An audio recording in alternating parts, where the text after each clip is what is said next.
Another Fullem fitness tip, and today I wanted to talk about ways that people could add some padding to their shoes to try to offload or take pressure off different areas in the foot. And this is something I commonly do in my office, and what I usually use is this stuff, which is 1/8 inch adhesive felt. So moleskin is something that's readily available. You can find in the store, Walgreens, CVS.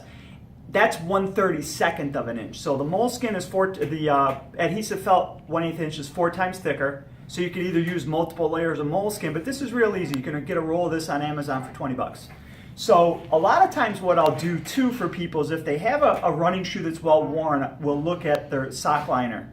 And this is actually my son's well-worn Mizuno shoe and the sock liner from it, and you can see a perfect impression of the foot.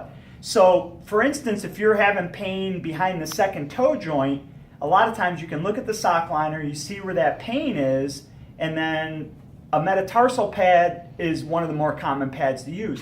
And the key is you don't want to have it under the area where your pain is. You want to have it behind the area where the pain is. The idea is to take the pressure off the spot. And I like to put it on the bottom of the sock liner. So you can even mark the area where the pain is with a felt marker and then step on the sock liner to find that exact spot. And then I put it on the bottom. So that's a good metatarsal pad. Now if you're having something like a pain in the third or the fourth metatarsal, it's a specific spot that you want to offload, then I'll make a U-pad.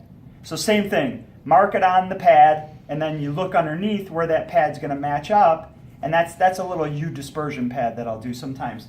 And then another trick that I'll do sometimes is if people are having pain on the outside of their ankle, whether it's peroneal tendonitis or just pain along the outside of the foot here, you can offload that area with a little wedging.